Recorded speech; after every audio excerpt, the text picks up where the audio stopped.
자, 오늘 말씀은 요한복음 14장 15절서부터 24절까지 말씀입니다.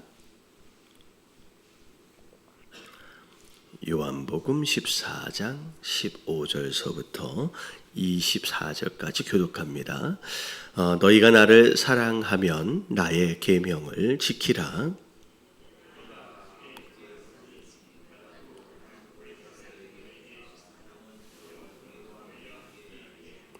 그는 진리의 영이라 세상은 능히 그를 받지 못하나니 이는 그를 보지도 못하고 알지도 못함이라. 그러나 너희는 그를 아나니 그는 너희와 함께 거하시며 또 너희 속에 계시겠습니다.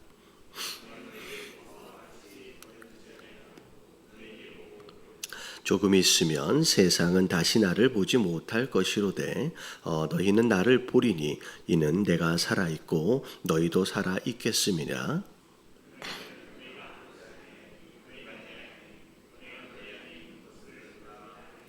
나의 계명을 지키는 자라야 나를 사랑하는 자니 나를 사랑하는 자는 내 아버지께 사랑을 받을 것이요 나도 그를 사랑하여 그에게 나를 나타내리라.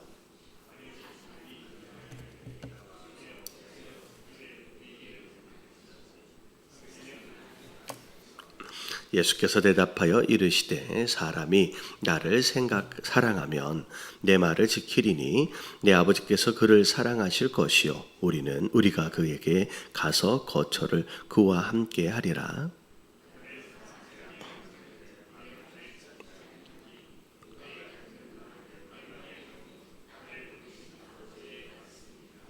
아멘. 자, 우리가 어제 말씀 가운데서 믿음이 있는 자는 근심하지 않을 수 있다. 그러니까 근심하지 말라라고 말씀하시면서 믿음에 대해서 말씀을 하셨어요. 그리고 나서 예수님이 이제 떠나실 것에 대해서 말씀하시는 가운데 어디로 가는지 제자들이 모른다. 근데 어떻게 따라갈 수 있겠느냐? 그랬더니 예수님이 내가 바로 길이다. 진리다, 생명이다 라고 말씀하셨습니다. 그런 가운데 다시 또 믿음에 대해서 말씀을 하시는데 그 믿음은 근심만 어떻게 보면 해결할 수 있는 것만이 아니라 그 믿음으로 너희가 내가 하는 일을 할 수 있다. 그리고 심지어 내가 하는 일보다 더 큰 일을 할 수 있다라고까지 말씀하시면서 결국은 그 일은 어떻게 이루어지느냐? 너희가 구해야 된다라고 말씀하셨어요. 결국은 믿는 자는 기도하는 자라는 거예요. 기도하면 예수님이 하시는 일뿐만이 아니라 그보다 더 큰 일을 감당할 수 있다라고 말씀하셨습니다. 그런 가운데 15절로 넘어와서 너희가 나를 사랑하면 이라고 시작을 합니다. 왜 갑자기 뜬금없이 사랑하면 이라고 말씀을 하셨을까? 여러분, 이 사랑은 앞에 말씀하셨던 믿음에 대한 내용을 다시 다른 말로 표현하신 거예요. 다시 말하면 믿음은 관계성입니다. 관계성이에요. 그래서 믿는다라고 하는 것은 곧 예수님과의 관계성, 그리고 그 관계성에 대한 발전이 곧 뭐가 되어지냐? 사랑이 되는 거죠. 그래서 믿음은 예수님에 대하여 지식적으로 얼마나 많이 알고 동의하느냐라고 하는 것에 대한 내용이기보다는 믿음은 관계성이고 결국 그 관계성의 발전이 곧 사랑이다라는 거죠. 그래서 믿음이라는 표현이 관계성과 함께 결부되어져서 사랑이라고 하는 표현으로 더 발전해서 넘어가는 거예요. 그래서 너희가 만약 나를 믿는다, 사랑한다 라고 한다면 그러면 이제 어떻게 해야 돼요?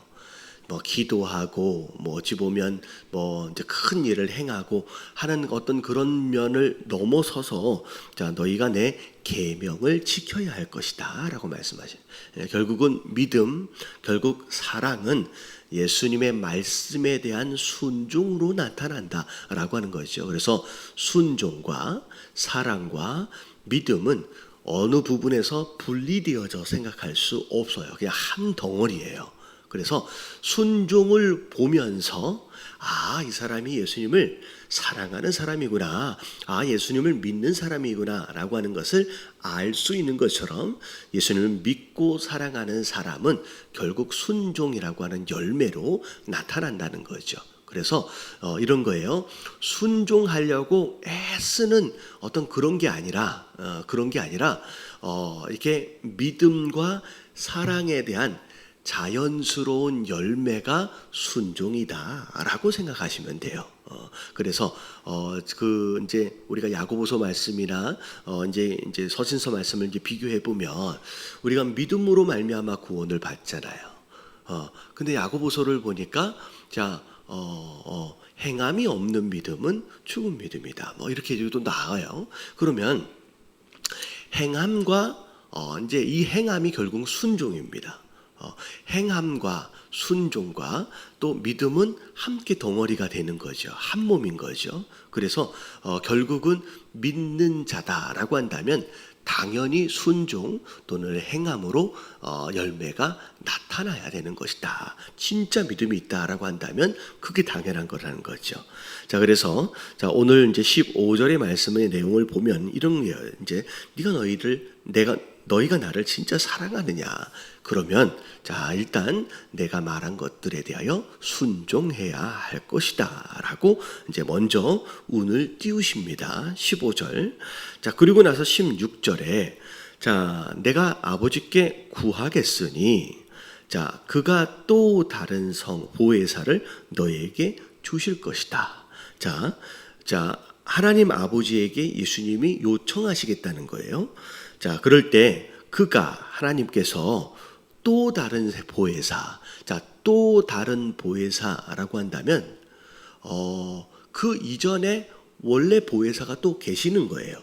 그러니까 보혜사가 원래 계시고 그리고 다시 또 누군가가 오신다라고 했을 때 또 다른 보혜사라고 표현을 되거든요. 그러면 또 다른 보혜사를 보내주신다라고 말씀하시는데 그러면 그 보내주실 그 보혜사 이전에 계시는 보혜사는 누구냐? 이 원래부터 계시는 이 보혜사는 누굴 의미하냐면 예수님을 의미하세요. 그러니까 예수님이 이 보혜사는 어떤 의미냐? 어떤 사람을 도와주거나 가르쳐주거나 인도해주는 역할을 감당하는 이제 그런 사람, 그런 존재를 의미하는 거죠. 그래서 예수님이 이 땅에 오셔서 하셨던 일이 보혜사의 역할이에요. 우리에게 하나님의 말씀을 가르쳐 주시고 지도해 주시고 도와주시고 인도해 주시고의 역할을 먼저 감당을 하셨죠. 근데 보혜사 대신 예수님이 이제 이 땅을 떠나셔야 돼요. 육신을 입고 계시기 때문에 예수님이 제자들과 함께하고 계시는 동안에는 다른 무리들과는 함께하고 계실 수가 없어요. 그래서 육신을 입고 계신 보혜사로서의 사역은 굉장히 제한적이라는 거죠. 그래서 예수님은 마지막 십자가 사명을 감당하고 난 뒤에 이 땅을 떠나시는 거예요. 그러면 떠나시면 그럼 그때부터는 누가 우리를 도와주시고 누가 우리를 인도해 주실까? 그게 이제 여기서 말씀하고 계시는 다시 보내주실 또 다른 보혜사. 우리가 알다시피 이분은 누구세요? 이분이 성령 하나님이죠. 성령 하나님은 육체 가운데 계시는 분이 아니에요. 육체를 입고 계시는 분이 아니기 때문에 여기 계실 수도 있고 제 안에 계시기도 하고 여러분들 안에 계시기도 하고 한국에 계실 수도 있지만 동시에 미국에도 계실 수 있죠. 그래서 어느 누구나 어느 장소에서 어느 상황에서도 계속 함께하고 계실 수 있도록을 위해서 또 다른 보혜사 영으로 이 땅에 보내주실 것이다 라고 말씀하고 계시는 겁니다. 그래서 사실은 말씀에 순종하라 라고 말씀을 하시면서 결국 이 순종조차도 누구의 도우심이 필요한 거예요? 성령 하나님의 도우심이 필요한 거예요.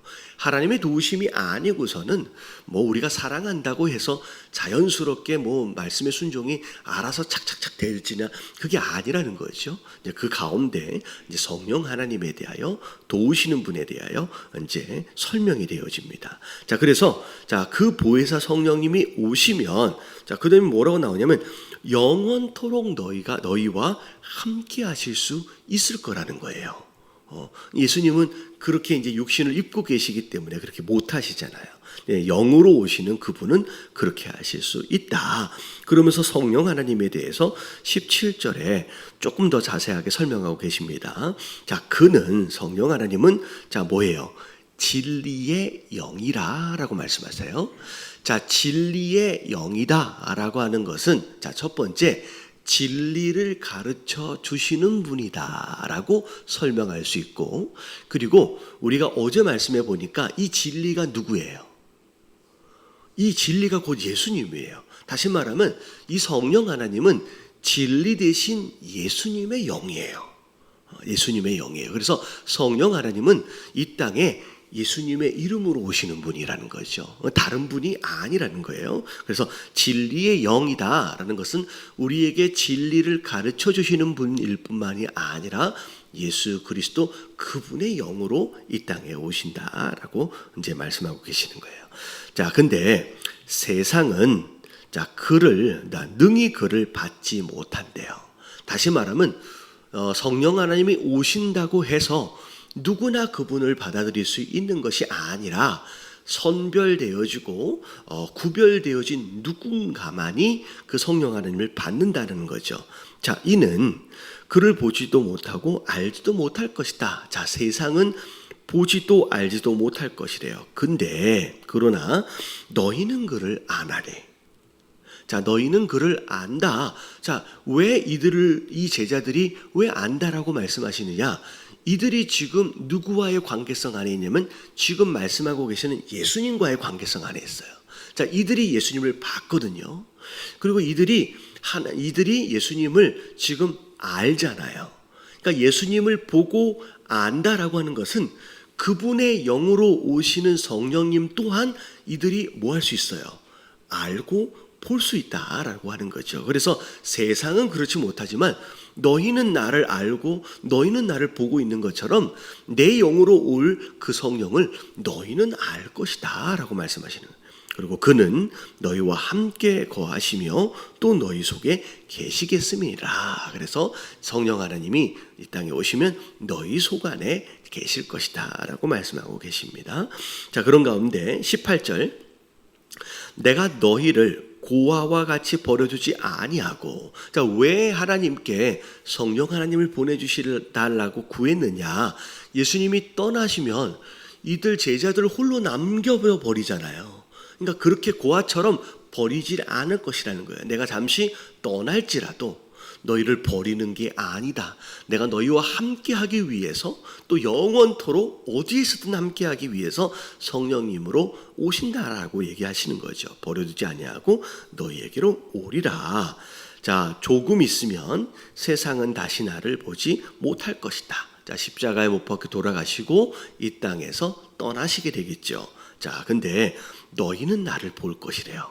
어떻게 봐요? 누구를 통해서? 성령 하나님을 통해서 너희는 나를 계속 보게 될 거라는 거죠. 이는 내가 살아있고 너희도 살아있겠음이니라. 그날에는 내가 아버지 안에 너희가 내 안에 내가 너희 안에 있는 것을 너희가 알리라. 그래서 하나님과 예수님과 우리가 한 몸이 되어지는 거예요. 이게 바로 성령의 충만함입니다. 그래서 오늘 15절 말씀에 너희가 나를 사랑한다면 순종해야 할 것이다. 근데 순종해야 하는 이 제자들의 앞으로의 삶, 그 삶은 그들 스스로 사라져서 갈 수 있는 게 아니라 누가 도와주세요? 성령 하나님의 도우심으로 말미암아 그렇게 살아가질 수 있다라는 거예요. 그분이 아니고서는 그렇게 될 수가 없다는 거죠. 그래서 오늘 아침에 우리가 기도할 첫 번째 제목, 하나님 오늘도 예수 진리의 영으로 오신 예수 그리스도의 영 성령으로 충만하게 하여 주시어서 정말 예수님을 사랑하는 자로서 말씀에 순종하며 살아가는 이 하루가 될 수 있도록을 위해서 우리가 기도해야 될 줄로 믿습니다. 자, 그런 다음에 21절에 보니까 다시 본론으로 다시 돌아가요. 사랑하는 자, 그렇게 나옵니다. 그래서 나의 계명을 지키는 자라야, 그러니까 말씀에 순종하는 자라야 나를 사랑하는 자니. 자, 누가 예수님을 믿는지, 누가 예수님을 사랑하는지, 사랑하는 것과 믿는 것은 눈에 보이지 않잖아요. 근데 눈에 보이지 않는 믿음과 사랑이 확인되어질 수 있는 방법이 있습니다. 그게 뭐냐면 계명을 지키는지 지키지 않는지, 순종을 통하여 이 사람이 진짜 믿는 사람이구나, 이 사람이 예수님을 사랑하는 사람이구나 라고 하는 것을 확인할 수 있다는 거죠. 많은 사람들이 자기 자신의 믿음에 대하여 보이지 않는다, 확인되어지지 않는다라고 하는 생각 가운데 어떤 경우에는 굉장히 자신하는 경우가 많습니다. 누가 내 믿음에 대해서 판단해? 라고 하면서 내 믿음은 내가 더 잘 알아, 막 이렇게 얘기를 하잖아요. 근데 내 믿음은 내가 더 잘 알지 못해요. 내 믿음에 대해서 누가 더 알아요? 솔직히 나보다 내 옆에 있는 사람이 훨씬 더 잘 압니다. 자, 이 사람이 뭐 하는 것을 보고, 말씀에 순종하는 것을 보고 이 사람의 믿음이 있는 잔치, 정말 예수님이 사랑하는 사람인지 훨씬 더 잘 알 수 있다라고 하는 것이죠. 그래서 스스로 예수님을 사랑한다라고 여러분 생각하시는 분이다라고 한다면 여러분 말씀에 순종해야 한다라고 순종과 믿음 또 사랑에 대해서 계속 이제 묶어서 예수님 말씀하고 계시는 거예요. 자, 나를 사랑하는 자는 내 아버지께 사랑을 받을 것이래요. 자, 순종하는 자가 아버지의 사랑을 받는다는 얘기예요. 자, 나도 그를 또 사랑해 주시겠대요. 자, 그리고 그에게 나를 나타내리라 라고 말씀하시면서 결국은 사랑하는 자, 그리고 그 사랑으로 인하여 순종하는 자는 결국 예수님의 나타내심을 경험하게 된다라고 말씀하고 계시는 겁니다. 자, 그런 가운데 가룟 유다가 아니에요. 가룟 유다는 이미 이 자리를 떠난 상태입니다. 자, 남겨져 있는 이름이 똑같아요. 유다라고 하는 다른 제자가 물어봅니다. 주여, 어찌하여 자기를 우리에게는 나타내시고 세상에게는 나타내지 않습니까? 왜 우리만 예수님을 볼 수 있습니까? 라고 얘기를 하는 거예요. 이건 결국 성령에 대한 이야기이기도 하고요. 자, 그랬더니 예수님 말씀하시는데, 자, 사람이 나를 사랑하면 내 말을 지키리니 내 아버지께서 그를 사랑하실 것이요 우리가 그에게 가서 거처를 그와 함께 하리라. 이 얘기는 뭐냐면 왜 세상은 나타내심을 경험하지 못하고 예수님의 제자들만 나타내심을 경험하느냐? 차이가 뭐냐면 세상은 예수님을 사랑하지 않아요. 세상은 예수님을 믿지 않죠. 그래서 예수님 말씀하심에 순종하지 않습니다. 그렇기 때문에 예수님이 나타내심을 경험할 수 없는 거예요. 자, 우리가 예수님의 나타내심을 경험할 수 있는 이유는 우리가 뭘 잘나서가 아니죠. 우리는 예수님을 믿는 사람이라는, 우리는 예수님을 사랑하기 때문에 그 말씀에 순종한다는 거죠. 결국 우리가 순종을 통하여 예수님의 나타내심을 경험한다는 거예요. 자, 우리가 이걸 잘 알아야 돼요. 많은 사람들이 예수님의 나타내심, 또 성령의 임재하심, 그리고 또 기적과 표적과 같은 일들을 경험하길 원해요. 응답을 경험하길 원해요. 근데 어떤 사람은 응답을 경험합니다. 역사심을 경험해요. 근데 어떤 사람은 경험하지 못합니다. 이유는 뭐냐면 우리 안에 진짜 믿음과 사랑으로 인한 순종이 있느냐 없느냐에 따라요. 말씀에 순종하는 사람은 더 하나님의 역사하심과 나타내심을 경험해 가는 거예요. 근데 교회 안에 함께 예배하고 있지만 말씀에 순종하는 모습이 없는 사람일수록 그 역사하심을 경험할 기회가 없다라는 거죠. 자, 오늘 하루 하나님의 함께하심과 역사하심을 또 나타내심을 경험하길 원하신다라고 한다면 오늘도 우리의 하나님 말씀하심에 순종하실 수 있는 저와 여러분들 되시길 주님의 이름으로 축원합니다. 결국 순종이 하나님의 나타내심을 경험하게 되는 원인이 된다는 거죠. 근데 세상은 믿지도 않을 뿐만이 아니라 사랑하지 않을 뿐만 아니라 말씀에 순종하지 않기 때문에 그 나타내심을 경험하지 못하는 거예요. 그래서 이런 거예요. 하나님이 의도적으로 이렇게 이쪽만 좋아해가지고 막 나타내 주시고 이쪽은 나타내 주시지 않고 그게 아니라 나타내 주심에 필요한 원인이 순종이기 때문에 그 순종이 있는 장소에서는 그분의 나타내심이 일어난다라고 하는 것이죠. 자, 그리고 나서 24절, 나를 사랑하지 아니하는 자는 내 말을 지키지 않는데요. 자, 너희가 듣는 말은 내 말이 아니래요. 다시 말하면 내 말에 순종한다는 것은 곧 누구의 말씀에 순종하시는 거예요? 하나님 아버지의 말씀에 순종하는 거라는 거예요. 나를 보내신 아버지의 말씀이다 라고, 예수님의 말씀이 곧 하나님의 말씀하십니다 라고 말씀을 하고 계시는 거예요.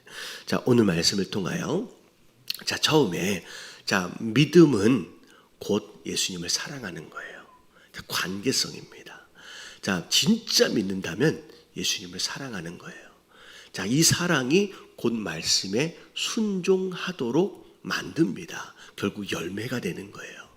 그 순종은 내가 의지적으로 결단했다고 되어지는 게 아니에요. 누구의 도우심이 필요해요? 성령 하나님의 도우심이 필요해요. 성령 하나님이 도와주셔야지만 말씀에 순종할 수 있다라는 거죠. 결국은 성령의 도우심으로 말미암아 순종한 자들에게 하나님의 역사하심을 보여주세요. 예수님을 나타내 보여주신다는 거예요. 오늘 하루도 하나님 예수님을 정말로 사랑함으로, 말씀에 순종함으로, 또 성령의 충만함으로 예수님의 나타내심을 충만하게 경험하며 살아가는 오늘 하루가 될 수 있도록 해달라고 우리 다 같이 주님 한번 부르짖고 통성으로 기도하며 오늘 하루 시작하도록 하겠습니다.